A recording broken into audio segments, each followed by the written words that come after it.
Hey, it's Bob Phibbs, the Retail Doc. I am here at the IBM booth at NRF with Krista Sande-Kerback, marketing leader for IBM Open Pages. So one of the things that is so amazing to think about is capabilities.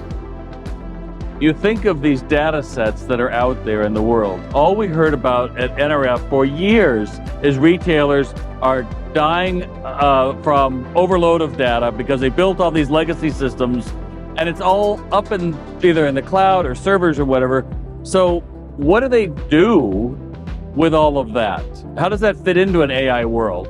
I think that's the wonderful thing about the new capabilities that we have today are this ability to harness all of that data and be really strategic about it too. We have this massive amount of data that we can now incorporate into these large language models. And it's not a matter of just pure quantity, it's a quality over quantity discussion. And we have the opportunity to build different models and to test them out, to continue to tune them over time and to make them, and to really be able to harness that data. All right, so before we get too far, right, some people, what is a model? I mean, some people say a model is like a blueprint for how you build something. So in your case, how does a model work? I think that's absolutely it. It's that blueprint of assets full of information. Okay, so we've got all of this information, and then how do you know where to look? Because isn't that the point? That AI can look across not just, I mean, I think of it's probably the dark ages when we had Excel spreadsheets and they'd look through 6 columns, like how many do we sell at what price, right? Now you can go exponentially. How do you know what to look at? I mean, I think that that's a great question. And there's models of different sizes. There's models that IBM can work with clients to build proprietary models of just their data. So it's not like you're trying to boil the ocean. You're able to look at something that's very targeted and specific. We also use open source models. So we look for models that would be the best fit for the question that we're trying to solve. And there's a large variety of them available. And sometimes they say, to your point about boiling the ocean, it doesn't have to be so big, right? Sometimes you really want a smaller model because it's easier to test. Is that? That's absolutely right. It's also more sustainable.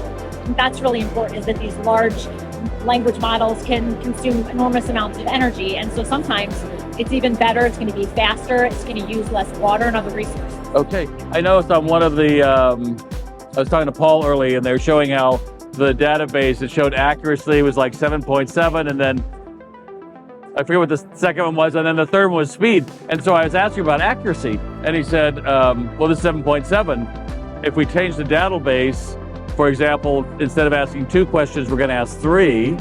Let's see what that does. So it ended up, it didn't make it any more accurate, and it didn't do anything, but it made it slower. And he goes, so before we even go any further, we go, well, we don't want to do that. So in the old days, you would have built it, and then you would have thrown it out into the wild and then found that out later. So you can do all of that pretty quickly, right? That's exactly right. So what is the governance? You're working governance. What is governance? That's right. It allows you to manage your AI programs in terms of the workflows, who's the stakeholders involved in AI, and allow organizations to stay safe and protected, whether it's dealing with individuals' personal data or managing your AI programs holistically. So sometimes we've heard that you could be building these things and find out afterwards that there were things that were in the model wrong, right? How does that fit into AI? Absolutely. AI governance is the process of directing, managing, and monitoring your AI workflows in a nutshell. And if you think about AI as really, it's been a black box for so long, and AI governance really forces you to think about explainable, transparent, and responsible AI. Yeah, you talked actually very quickly about government, but you could be looking for, let's say, employees, and your model says, oh, we want a certain type of person, but you might build that bias into the governance of the model, right? That's right. That's a huge topic of discussion today. And yet most of us don't think about that. There's lots to think about in AI. So thanks for joining me here at NRF and IBM. Thanks so much for joining us, Krista. I appreciate it. Thank you. Thank you so much.